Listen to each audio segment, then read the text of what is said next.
안녕하세요. 반갑습니다. 오늘 우리가 공부해야 될 부분은 반야신경의 온개공 도일체 고액입니다. 이 부분은 앞부분도 중요했지만은 참으로 중요한 부분입니다. 왜냐하면은 우리 앞에서 조견의 내용이 구체적으로 사띠빠타나 윗바사나 수행이라는 것을 알 수 있었습니다. 그 사띠빠타나 윗바사나 수행, 간략해서 윗바사나 수행의 대상, 수행의 주제는 온이라는 것이 이 대목에서 드러나기 때문입니다. 그러면 그 깨달음의 내용이 뭔가? 그거는 개공입니다. 온이 모두 공하다는 이야기입니다. 불교의 반야수행, 불교의 지혜수행은 반드시 자타의 그리고 삼세의 온을 대상으로 한다는 것입니다. 니까야의 전체적인 맥락에서 보더라도 부처님도 바로 온, 그 중에서도 자기의 온을 대상으로 해서 이 온이 윗바사나 수행의 주제가 될 때는 신수신법입니다. 산념처죠. 다 실제입니다. 온도 실제고 수행 주제로 될 때 신수신법도 실제입니다. 열반을 뺀 이 실제들은 일어남 사라짐을 합니다. 일어남 사라짐 하는 것을 수없이 보게 되면은 거기에서 무상고 무아라는 삼법인의 지혜가 일어납니다.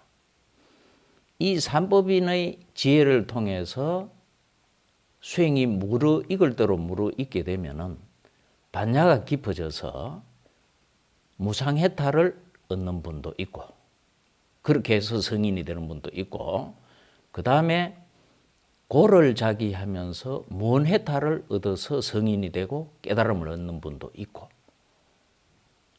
그 다음에 무아를 자기하면서 열반을 얻으면서 공성해탈을 얻으면서 성인이 되고 깨달음을 얻는 분도 있습니다. 이 세 부류의 깨달음의 방향이 있습니다.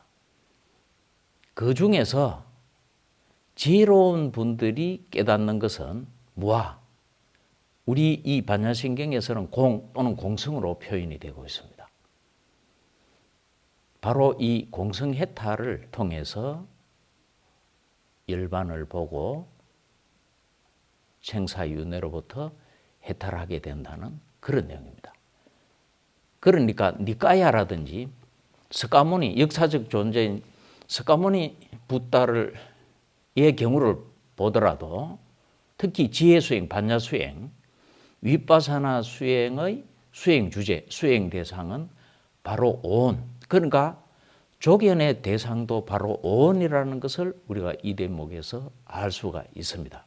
제가 조금 전에 불교의 반야수행은, 지혜수행은 반드시라는 말을 썼습니다.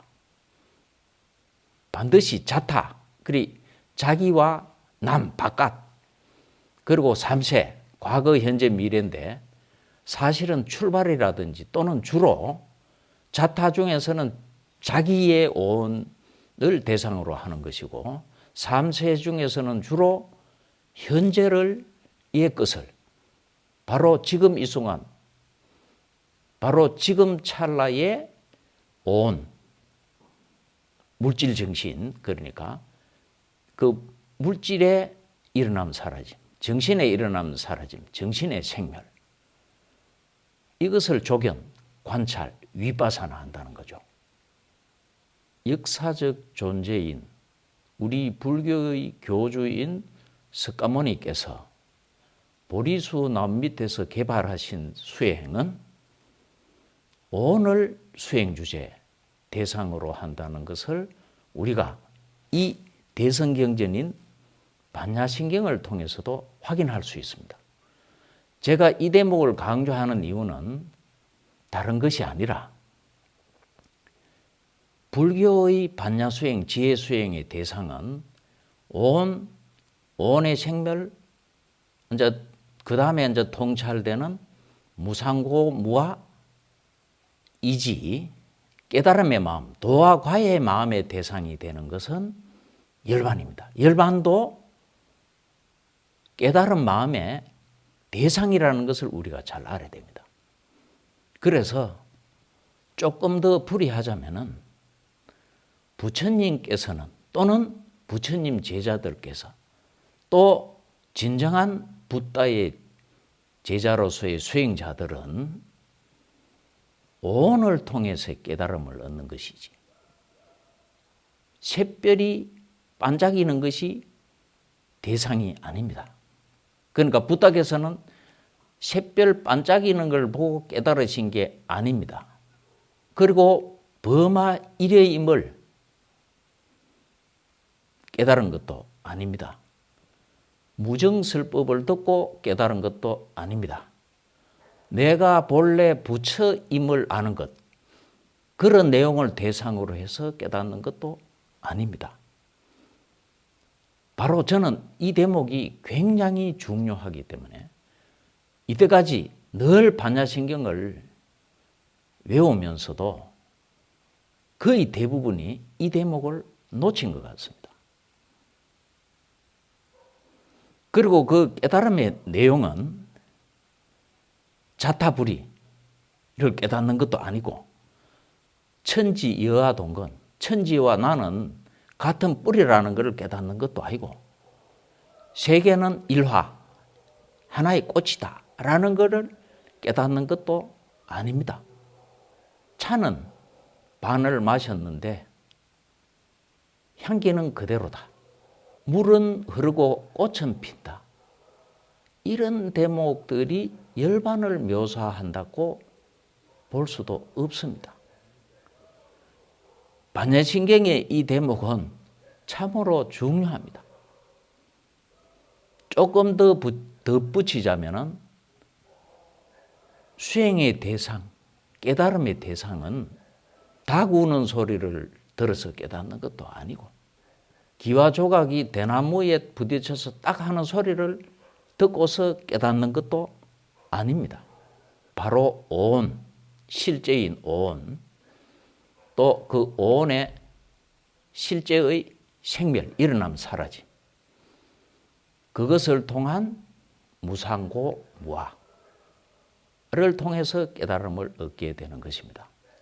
요사의 말로 풀어서 서더라도 불교에서의 문제점을 해결하는 방법은 바로 무상고 무아를 통하지 않고서는 해결되지 않습니다. 석가모니 가르침으로서의 깨달음은 무상고 무아라는 삼법을 통하지 않고서는 결코 깨달을 수 없습니다. 그 이외의 방법으로 깨달았다고 한다면 그들 기준의 깨달음이지 석가모니 가르침을 기준으로 한 깨달음은 결코 아닐 것입니다. 무상을 보고 고를 보고 무아를 본다는 것은 참으로 중요합니다. 중생들은 자기의 수명, 몸, 건강, 자기가 가지고 있는 좋은 물건들, 이런 것을 영원히 갖고 싶어 합니다. 그것을 저는 상집으로 표현합니다. 영혼에 대한 집착입니다. 이 영혼에 대한 집착을 방아착, 놓을 수 있게 되기 위해서는, 영혼에 대한 집착을 끊어가기 위해서는 무상을 보지 않고서는 어떠한 길도 있을 수 없습니다.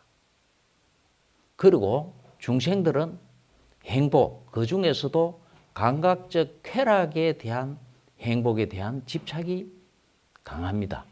그것을 행복으로 생각합니다. 바로 그러한 감각적 쾌락에 대한 행복에 대한 집착을 끊는 것도 고를 보지 않고서는 그 집착을 놓을 수 없습니다. 그리고 크게 문제되는, 말하자면 탐진치라는 번뇌를 있게 하고 또 그것을 통해서 삼업을 짓게 하는 아상아집. 그 아상아집, 자기중심주의, 요새로 말하자면 에고, 이기주의의 마음을 끊어갈 수 있는 것은 무아를 통찰하지 않고서는 달리 길이 있을 수 없습니다. 오늘날 문제되는 여러 가지 그 우울증의 늪, 그 다음에 분노 조절의 장애를 극복하는 것, 에고, 이기주의의 강을 건널 수 있는 것은 무상고무아라는 삼법인을 통하지 않고서는 달리 길이 있을 수 없다. 그게 붓다의 수행의 경험이었고 깨달음의 경험의 내용이었습니다. 그 대목을 반야심경은 온 개공 도일체 고액으로서 잘 보여주고 있습니다. 그리고 그 뒤에 나오는 도일체 고액은 물론 산스크리트본에는 나오지 않습니다. 않지만은 현장 스님께서 삽입을 했습니다.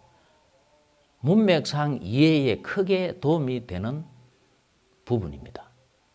이 도일체고액은 제가 제 책에서도 설명했다시피 저 뒤에 가면은 능제일체고라는 대목이 나옵니다.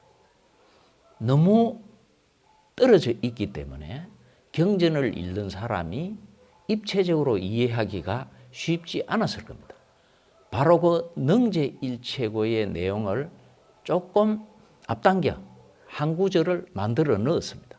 그게 도일체고익입니다. 그냥 고익이 아니라 일체고익이라고 했기 때문에 해탈, 그 중에서도 완전하게 해탈했다. 생사윤회로부터 영원히 완전하게 해탈되었다라는 내용을 도일체고익이라는 말로서 표현을 하셨던 것입니다. 좀 더 구체적이고 자세한 내용, 특히 중요한 공과 공성, 슈냐와 슈냐따에 대한 내용은 다음 시간에 제가 자세히 설명해 드리도록 하겠습니다. 오늘 강의는 여기서 마치도록 하겠습니다. 감사합니다.